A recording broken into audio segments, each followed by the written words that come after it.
¿Por qué debemos confesarnos con un sacerdote y no directamente con Dios? Tal vez hayas escuchado alguna vez una afirmación como esta o algo parecido, y hoy vamos a entrarle de lleno a una de las preguntas que más nos hacen y que a veces nos cuesta responder con claridad. ¿Por qué debemos confesarnos con un sacerdote y no directamente con Dios? Bienvenido, esto es Teología para Laicos.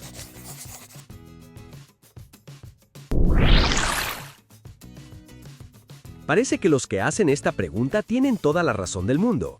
Muchas veces se plantean distintas objeciones, como que Dios conoce nuestro corazón a la perfección y por tanto podemos hablar y confesarnos directamente con Él. También hemos escuchado alguna vez que el sacerdote es un hombre, y muchas veces un hombre tan pecador o más pecador que nosotros. Además, solo Dios puede perdonar los pecados, y entonces, ¿por qué nos vamos a confesar con otro pecador que no tiene poder de perdonar los pecados? Y tercero, lo que dice la Biblia con total claridad, que hay un solo mediador entre Dios y los hombres, y ese es Cristo Jesús. Entonces, ¿para qué meter a un tercero en algo tan íntimo?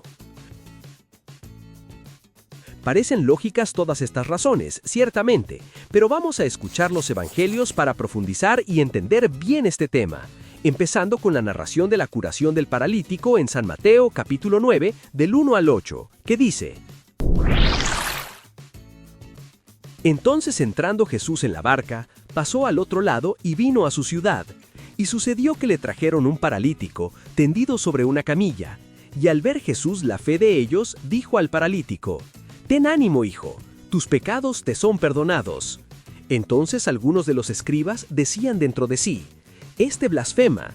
Y conociendo Jesús los pensamientos de ellos, dijo: «¿Por qué piensan mal en sus corazones? Porque ¿qué es más fácil? Decir, los pecados te son perdonados, o decir, levántate y anda.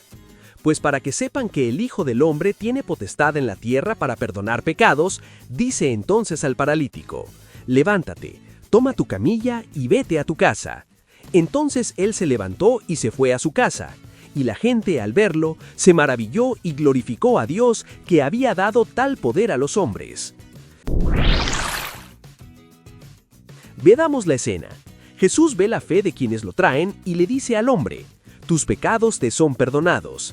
En ese momento los escribas se escandalizaron y pensaron exactamente lo que muchos hoy: ¿quién puede perdonar pecados sino solo Dios? Y ciertamente tenían razón, solo Dios perdona.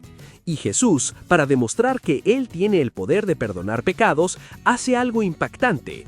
Realiza un milagro visible para confirmar una realidad invisible. Le dice al paralítico: «Levántate, toma tu camilla y vete a tu casa». El perdón de los pecados es un milagro muchísimo más grande que hacer caminar a un paralítico, porque sana el alma para la eternidad. Pero como el perdón no se ve y el milagro físico sí, Jesús usa lo visible para confirmar lo invisible. Pero lo más revelador de este pasaje es la reacción de la multitud.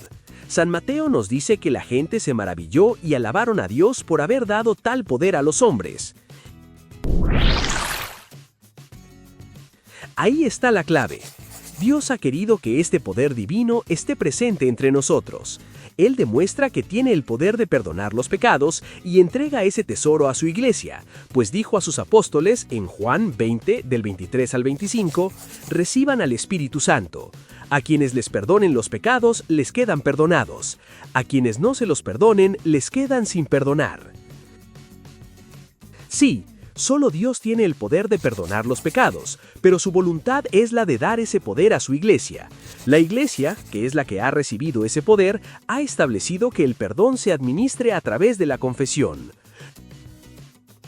No es un capricho, es que el perdón exige arrepentimiento, reconocer el pecado cometido, y el arrepentimiento verdadero siempre va de la mano de la humildad. Con respecto a la afirmación de ¿por qué confesarse ante otro pecador? Pues es verdad, los sacerdotes también son pecadores y por tanto también deben confesarse. Pero el perdón no depende de la santidad del sacerdote, sino del poder de Dios. Imagina un cartero que te trae una herencia de $1 millón. ¿Te fijarías si el cartero tiene las manos sucias? Claro que no. Lo que importa es el cheque. El sacerdote es el instrumento, es el canal. El agua puede ser purísima, aunque la tubería sea vieja, porque la fuente es Cristo. Además, como hemos dicho antes, es a ellos, como ministros de la Iglesia, que han recibido esa potestad. Y finalmente, hablemos de la mediación. Sí, hay un solo mediador, Cristo Jesús, pero ese único mediador quiso asociar a hombres a su misión. San Pablo lo explica de maravilla en la segunda carta de los Corintios 5:20, cuando dice: «Somos embajadores de Cristo como si Dios exhortara por medio de nosotros». Cristo no divide su mediación, la comparte. Cuando el sacerdote levanta la mano y dice, «Yo te absuelvo», es el padre Gutiérrez o el padre Sergio o el padre Ricardo el que habla, pero es Cristo quien actúa y perdona a través de su ministro. Así que la próxima vez que te preguntes si debes confesarte con un sacerdote o solo con Dios, recuerda, es una cuestión de obedecer a Cristo que quiso que su perdón llegara a ti de forma concreta, audible y sanadora. Y si este video te ayudó, compártelo, dale like y suscríbete a Teología para Laicos.